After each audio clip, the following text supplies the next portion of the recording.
Hello dear students. मेरा नाम अनिल कुमार श्रीवास्तव है।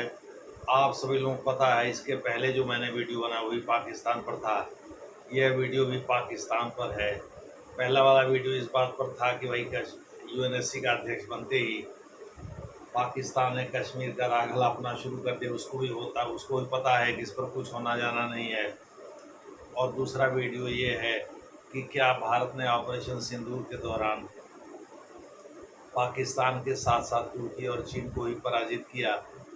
कल जैसा डिप्टी चीफ ऑफ आर्मी बोल रहे थे, अब तो राजीव भाई को ही बना दिया गया है deputy chief of army staff. Bharat का जनरल उपेंद्र द्विवेदी इसके अध्यक्ष हैं, आप सभी लोगों को पता होगा। वही इस समय आर्मी चीफ हैं, जबकि दिनेश त्रिवेदी साहब इस समय नेवी चीफ हैं और अमरप्रीत सिंह एयरफोर्स चीफ हैं।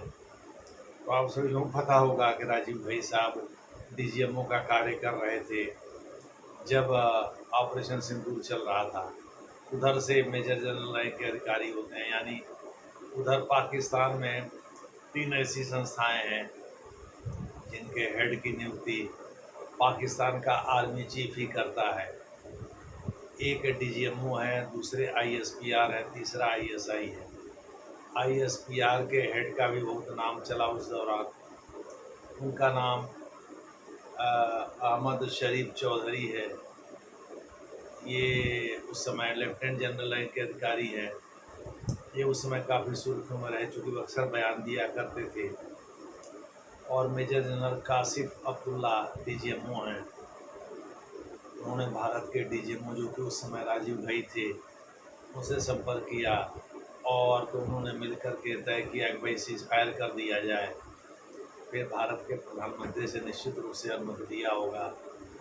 यहाँ के डीजीएमओ ने फिर उसके बाद से अपने आर्मी चीफ को बताया होगा। आर्मी चीफ ने हो सकता है प्रधानमंत्री से बात किया, जो प्रधानमंत्री बहुत बड़ा पद हो, तो सीईओ है देश का।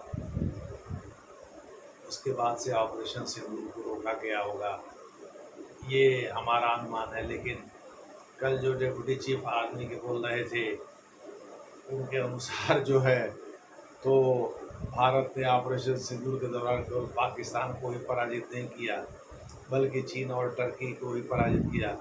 चीन मिसाइल सिस्टम को ऑपरेट कर रहा था, जबकि टर्किश मैन जो है वो ड्रोन सिस्टम को, यानी UAV unmanned aerial vehicle drone system को ऑपरेट कर रहे थे।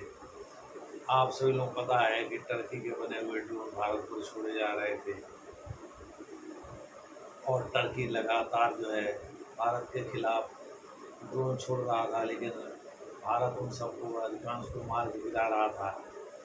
कुछ ड्रोन सिस्टम निश्चित रूप से भारत को नुकसान पहुँचाए होंगे, जैसा कि एयरफोर्स के उस समय के second man lieutenant general rank के अधिकारी यानी एयर वाइस मार्शल ने बताया कि भाई ऐसा है कि युद्ध के दौरान जो है नुकसान तो होता ही है दोनों देशों का, तो कुछ भारत का भी हुआ होगा। इसके बारे में डिटेल हम जानकारी नहीं दे सकते क्योंकि ये ऑपरेशनल डिटेल है, लेकिन ये सही है कि कुछ ड्रोन गिरे होंगे पृथ्वी पर और वो नुकसान पहुँचाए होंगे।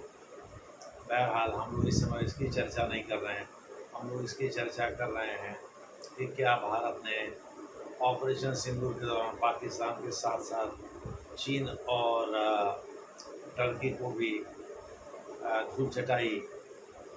इस पर हम लोग चर्चा करेंगे। एक्चुअली चाइना पाकिस्तान के कंधे पर बंदूक रख के चलाता है, वो अपने वेपन टेस्ट करता है कि अगर भारत के साथ डायरेक्ट युद्ध हो तो ऐसी दिशा में चीन क्या कर सकता है।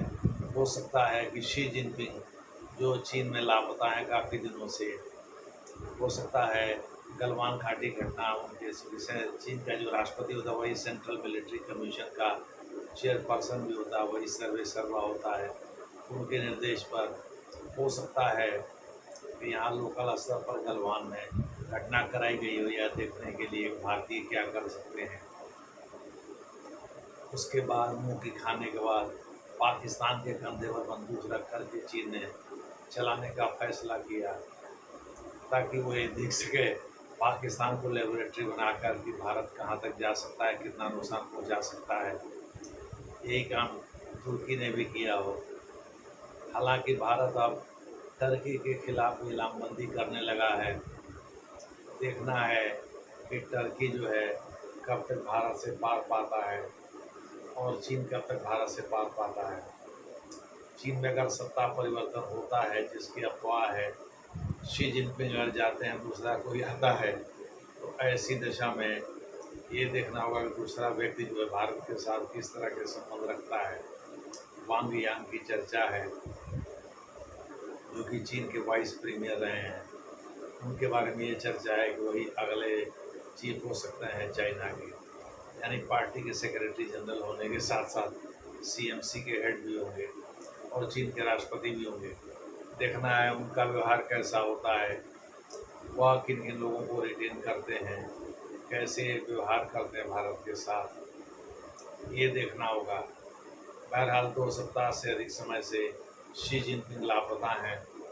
ऐसा नहीं है कि वो वाशिंगटन डोनाल्ड ट्रंप के बुलावे पर जाना नहीं चाहते थे, वहाँ भी वो जाना चाहते थे, लेकिन वो नहीं गए।